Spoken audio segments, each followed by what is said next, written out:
Who changed the Bible? Did the Catholic Church add books or did Protestants remove them? Because if the Catholic canon is right, then Protestants threw out God-inspired scripture. But if the Protestants are right, then Catholics and Orthodox have been following man-made traditions for 1500 years. Wes Huff and Michael Knowles go head-to-head on this explosive question. Stick around because at the end of this video, I'm going to break down some key claims made by Wes Huff in this video. And I am occasionally accused by some of my Protestant friends of belonging to a church that removed, or rather that added books to the Bible at the Council of Trent.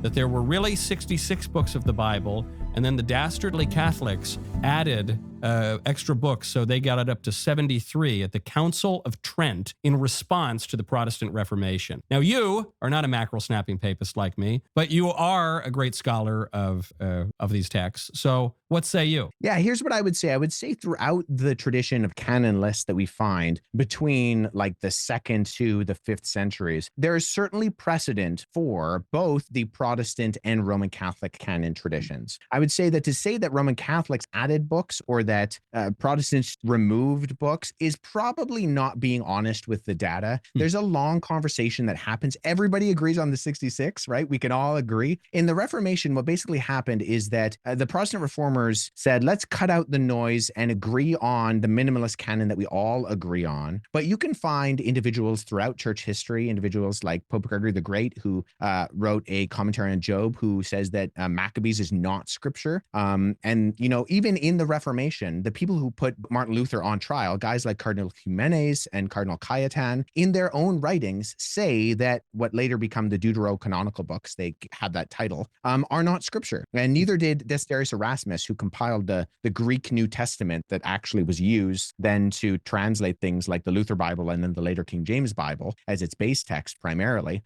He didn't believe that the other books were scripture. So in one sense, at Trent, what you get from the Roman Catholic tradition is the official, infallible, ecumenical decision of what is scripture. However, I think that it's not that there isn't precedent to point to individuals in the ancient world who actually talk about these as scripture. I mean, the famous ones are that Augustine considered the larger canon as scripture and Jerome considered the shorter canon of scripture. And so we have these conversations all throughout history. But I think in sort of the polemics of Roman Catholic and Protestant divides, I think we're not really playing very fairly when we just accuse each other of adding books or taking out books. I think it's more complex than that, even though I would say that I am fine and actually more than fine with having just 66 books in my Bible today. But I think there is, you know, as history always is, it's much more complicated than easy, pithy statements. Although easy, pithy statements, I think you and I, Michael, both very much appreciate. I do. I love them. And, you know, it's funny you mentioned St. Jerome, because across from me in my desk in my office, I have Caravaggio's St. Jerome writing,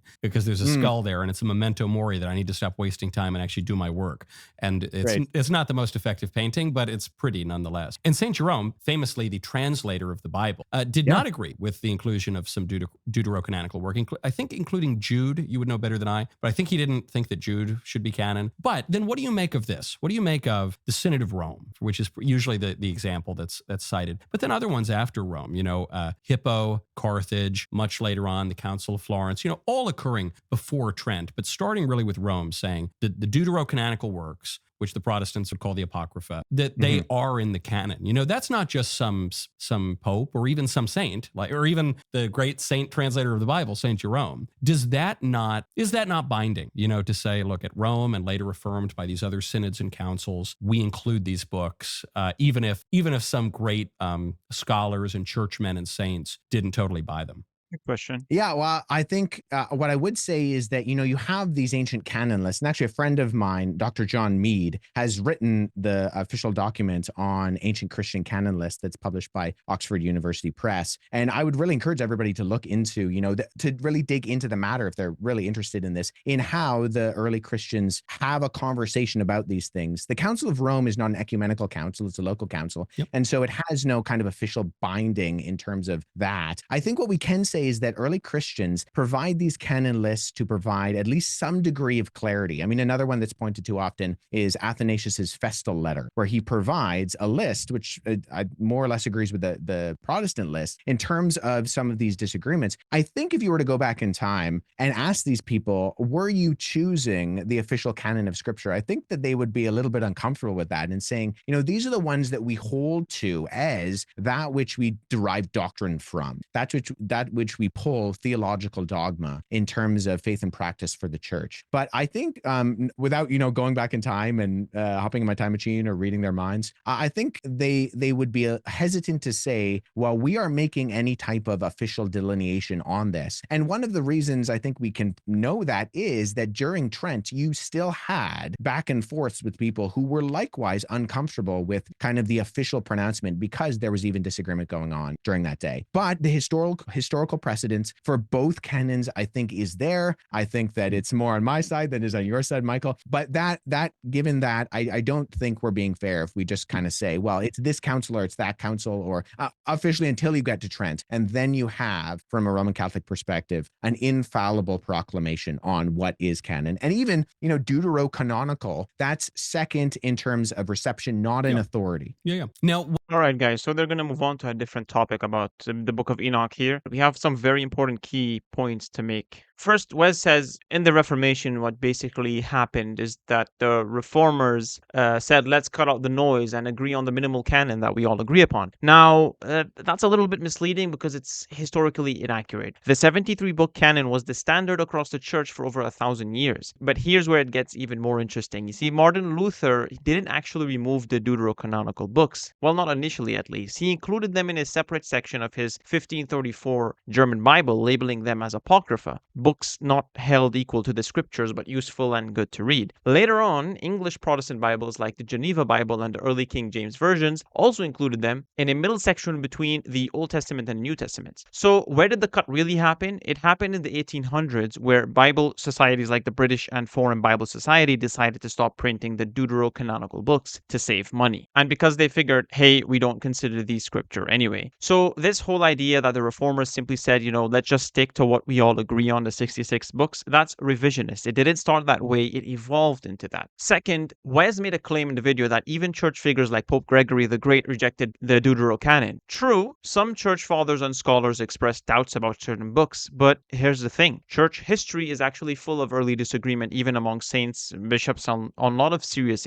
issues. Think about it. Arius was a respected priest, and for a time, a majority of bishops in the East sympathized with him. But the Council of Nicaea in 325 AD and later the Nicene Creed settled the matter on Christ's divinity, being consubstantial with the Father. Nestorius was also a bishop who promoted that Christ had two persons, he a divine and human. He was condemned at the Council of Ephesus in 431. Even St. Justin Martyr sometimes described Jesus as a second God in a way that could be misunderstood. Not because he was heretical, but because language was still being sharpened before doctrine was clearly defined. And St. Jerome initially rejected the Deuterocanon, but he still translated them and included them in the Vulgate and submitted to the church.